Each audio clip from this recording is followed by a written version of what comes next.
Okay, so get ready, because today we're diving deep into the psychology of money. But here's the thing. It's not your typical What finance It lesson. is not at all about, Yeah. those like complicated investment strategies or Right. anything like Yeah, this. forget all those spreadsheets. Yeah, exactly. We're going Yeah. deeper. They're going way deeper. It's so interesting, this book and the podcast episode that we're using. Yeah. They really flip the script on how we think about money. Totally. It's all about you. Yeah. Your mindset, how that impacts Yeah. your financial decisions. Okay, so think of it this way. Mm-hmm. You could be like amazing at budgeting, Right. but still struggle with impulse purchases. Yes. Like, why is that? Well, This book says it's because understanding your psychology Uh-huh. is actually more important than any financial formula. Fascinating, isn't it? It is super fascinating. Are you ready to dive into some of those like aha moments? I'm ready. Let's go. Let's go for it. One of the most intriguing points Yeah. is that financial success isn't about how smart you are. Mhm. It's about how you behave.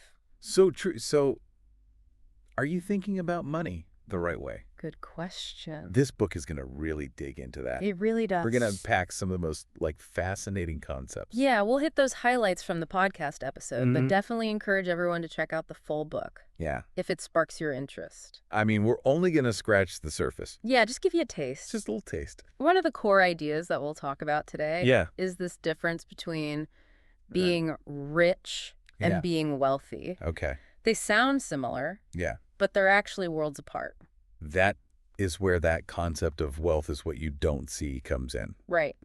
So imagine this, someone's driving a fancy car, Yeah. living in a huge house, Classic signs of. like classic signs of being rich, right? Yes.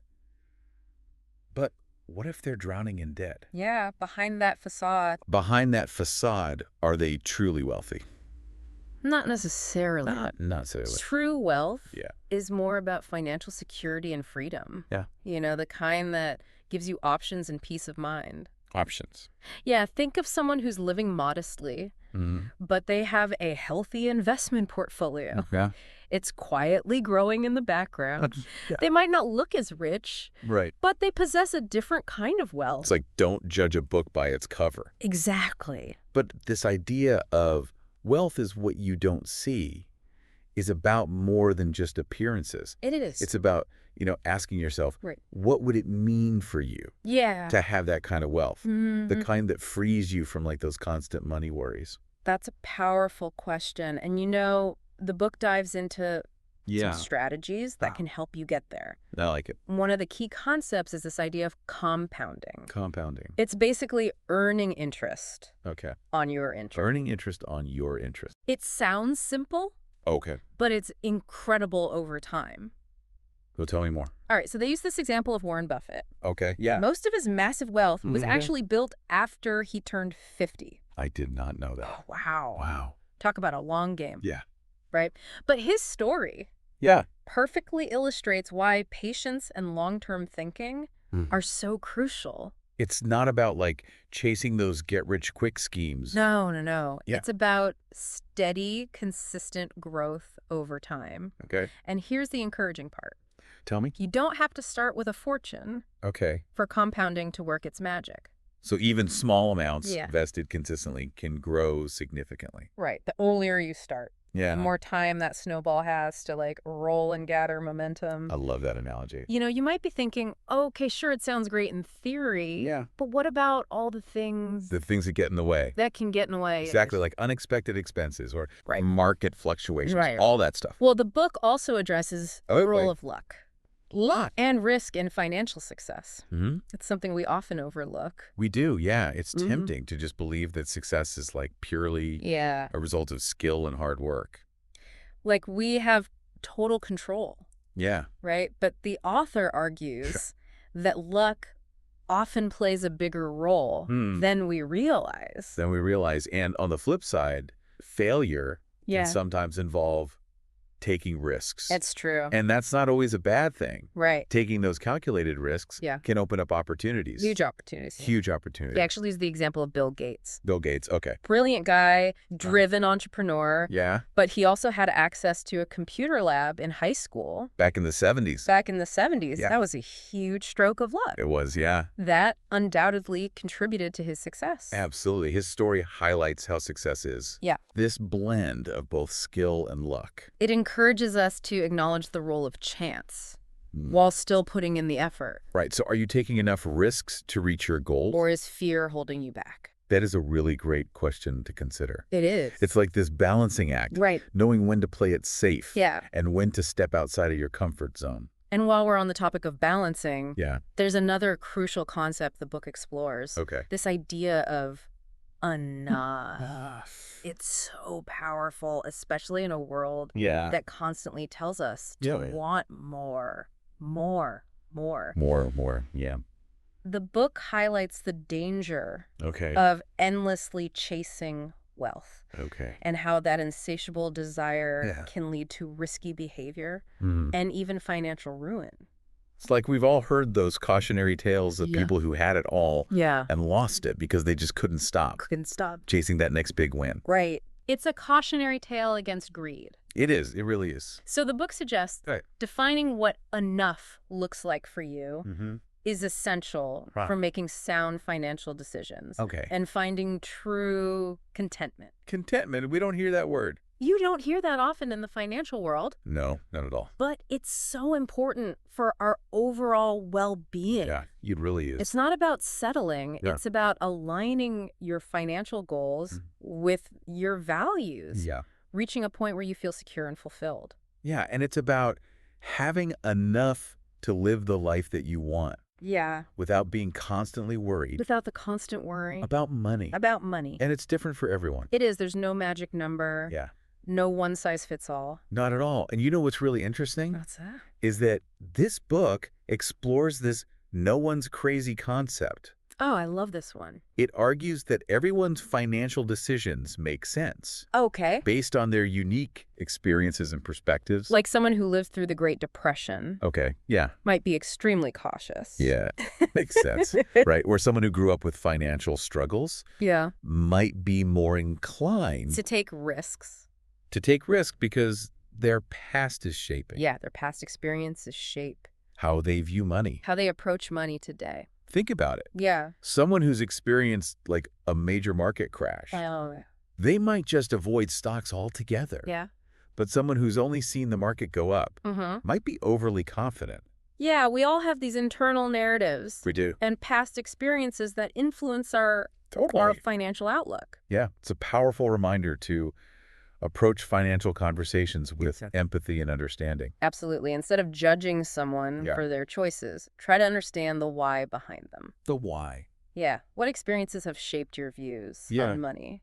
That's a great question for our listeners. It is. To think about. And, while they're thinking about that, let's move on to like the final concept we'll cover in this section. Right. The importance of saving as the foundation for financial security. This might sound basic. Guys. But it's something that many people struggle with. Yeah, it really is. So why does the author place such a strong emphasis on saving? Because saving even small amounts consistently builds a strong base for future financial freedom. It's not just about earning those high returns. Yeah, it's about having that safety net. On investments. Yeah, for when unexpected expenses. It's about having options. Pop up. And peace of mind. Yeah, so it's about like creating a buffer. Yeah. So you're not living paycheck to paycheck to paycheck. Paycheck to paycheck, right? But how do you actually make saving a habit? That's the question. When there's so many tempting things. When there are so many tempting things. To spend money on. Right.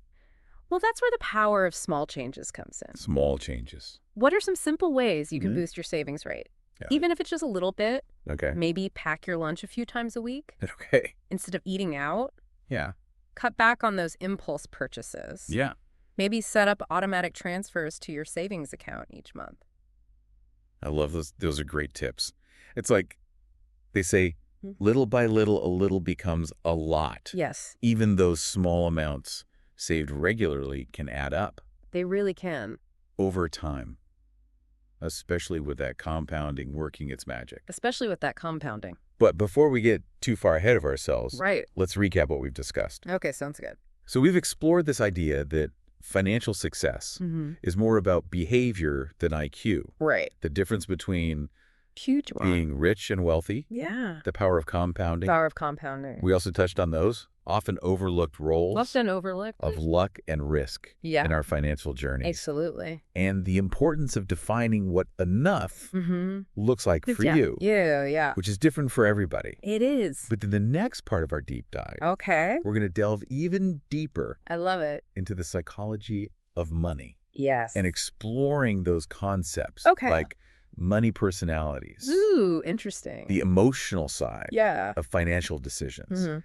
And the importance of creating a financial plan that aligns with your values and goals. Yeah. Right. So stay tuned because we're about to get even more personal and insightful in our exploration of the psychology of money. Buckle up. Okay, so we've covered some big picture ideas from the psychology of money. We have. But now let's shift gears. Okay. And get a bit more personal. Ooh, I like it.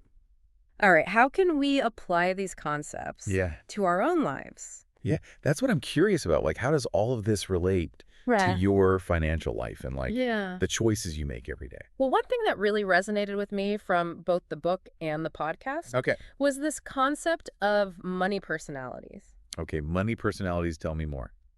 All right, so just like we have different personality types, in general, we also have different ways of relating to money. I like it. So it's like, are you someone who loves to save every penny? Right. Or are you more of a spender? Yeah. Do you thrive on the excitement of investing? Or does the stock market make you nervous? Yeah. Those are some great questions to consider. Yeah. It's all about figuring out, your natural tendencies with money so you can work with them. Okay. Not against them. I like it. And the key is there's no right or wrong answer. Right. It's not about being good or bad with money. It's just about... It's about self-awareness. Yeah. Recognizing your strengths and weaknesses. Which comes to money. When it comes to money, yeah. Okay. So let's say you're someone who gets really anxious about investing. Okay. You might be tempted to just avoid it altogether. Right. But that could mean... You could be missing out. Missing out. On potential growth. Exactly. That's a perfect example. Right. So instead of letting that anxiety paralyze you, you can acknowledge it and find ways to manage it. Okay. Maybe you start by investing small amounts. Okay. Or working with a financial advisor who can help you create a plan that feels comfortable. Comfortable for you. For you. Yeah. Yeah. I love that approach. It's about finding strategies that work for you and your personality. Yeah. Not trying to force yourself into a mold. Yeah. That doesn't feel right. That doesn't feel right. And it really reminds me of another point that the book makes, which is that financial planning isn't just about the numbers. Right. It's also about our emotions. Absolutely. Our emotions play a huge role. Huge role. In how we spend, save, invest. Yeah. Even how we think about money. Yeah. In general. We can't ignore them. We can't ignore them, no. So think about it. If you're feeling stressed or insecure, you might be more likely to overspend. Yes. Or make those impulse purchases. As a way to cope.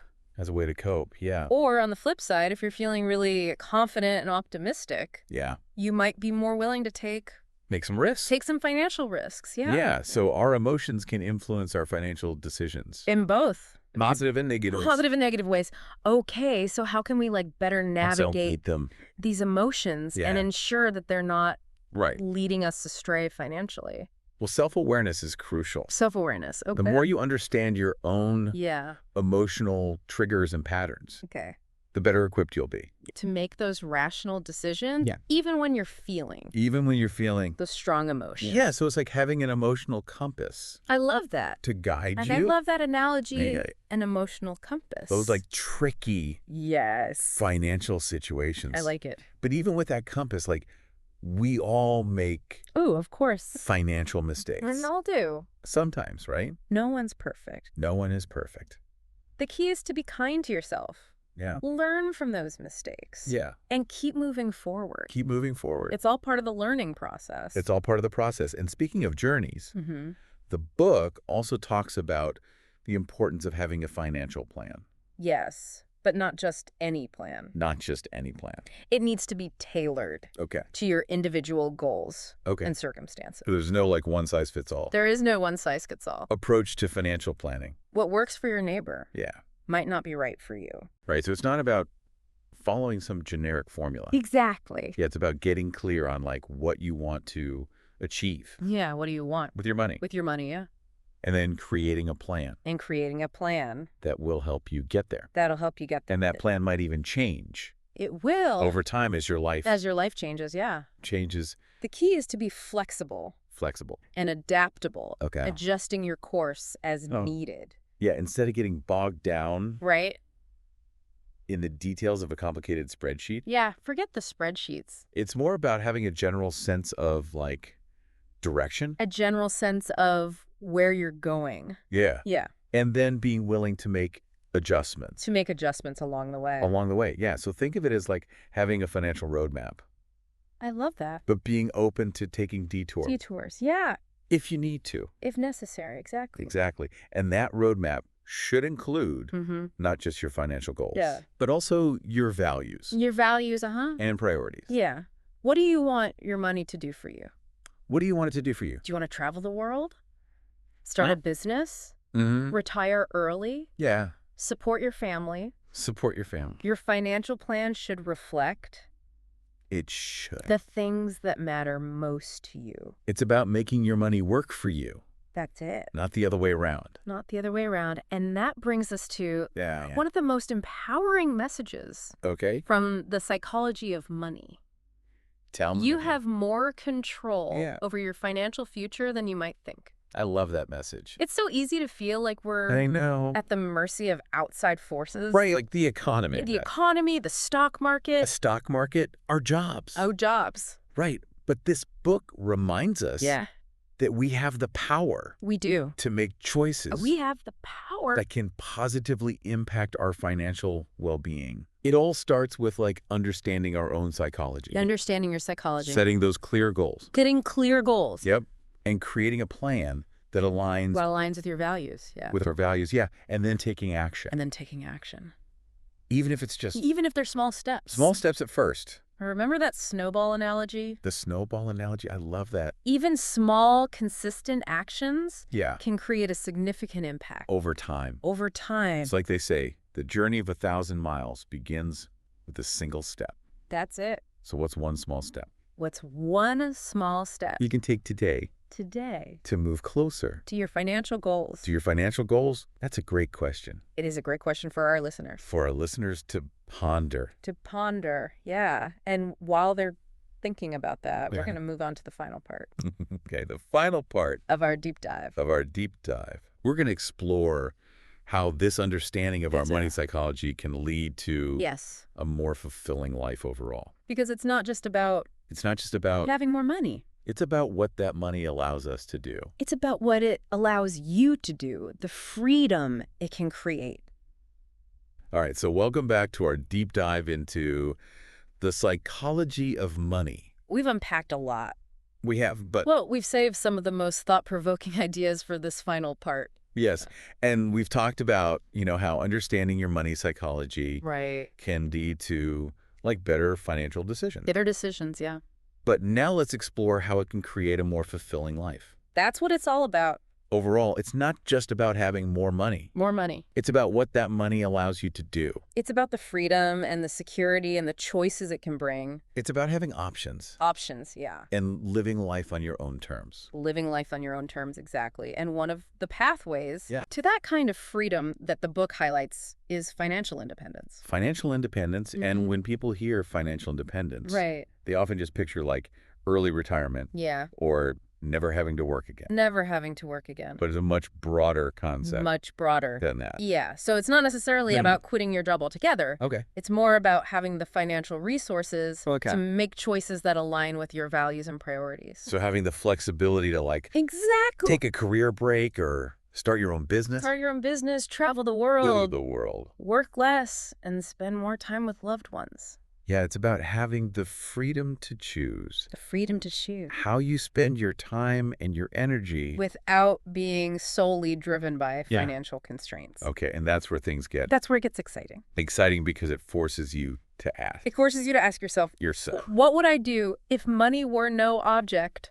Oh, that's a good question. What truly matters to you? What truly matters to you, yeah. It shifts your focus from simply accumulating wealth to using your money as a tool to create the life. The life you want. You want, yeah. Yeah, it's about aligning your financial goals. Aligning your financial goals. With your overall life goals. Yeah, it reminds me of that concept of enough. Enough. That we discussed earlier. Right, finding that sweet spot where you have... Yeah, where you have enough financial security. Enough. To feel comfortable and confident. Yeah, but not so much that you're constantly... But not so much that you're constantly chasing more. Chasing more. It's about being content with what you have while still striving for growth and progress. And that definition of enough is going to be different. It's different for everyone. For everyone. Some people might need a lot to feel secure. Yeah. While others might be content with less. Yeah. The key is to figure out what works. What works for you. For you. Yeah, and what aligns with And what aligns with your values and your lifestyle. Values and lifestyle, yeah. It's about creating a life. It's about creating a life. That's rich in experiences and relationships. Rich in experiences, relationships, purpose. Yeah. And not just material possessions. Not just material possessions. And that's ultimately what the psychology of money is all about. It's not like a get-rich-quick scheme. It is not. Or a formula. It's not a formula. For financial success. It's a framework. A framework. For thinking about money in a way that supports a happy and meaningful life. It's about recognizing that money is a tool. It is a tool. And like any tool, it can be used. Right. For good or for bad. For good or for bad. It's up to us to decide how we want to use it. I like that. So we hope this deep dive... I hope so too. ...has sparked some new ideas. Yeah, new insights. And insights for you. It's been a fascinating journey. It really has. Exploring these concepts. Yeah, we've covered a lot of ground. We've covered a lot. From the power of compounding to the importance of understanding your money personality. Challenge some of those assumptions about. Yeah, we've challenged some assumptions about. Wealth and success. Wealth and success. And we've encouraged you to think about money. We have. In a more holistic and intentional way.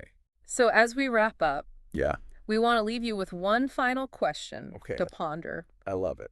What would financial freedom look like for you? Not in terms of like specific numbers. Not in terms of numbers, but in terms of how you would spend your time and what you would be able to do. What would it mean for you to live life on your own terms? If this deep dive has sparked your curiosity, we highly recommend checking out the full book, The Psychology of Money by Morgan Housel. It's a great book. It can truly change the way you think about money. It really can. And the role it plays in your life. Absolutely. So thanks for joining us. Thanks for joining us, everyone. On this exploration. We hope you've gained some valuable takeaways. And are feeling empowered. To take control. Of your financial future. Remember, it's not just about the money. It's not just about the money. It's about the life you want to create. That's it. Until next time, keep exploring, keep learning, and keep diving deep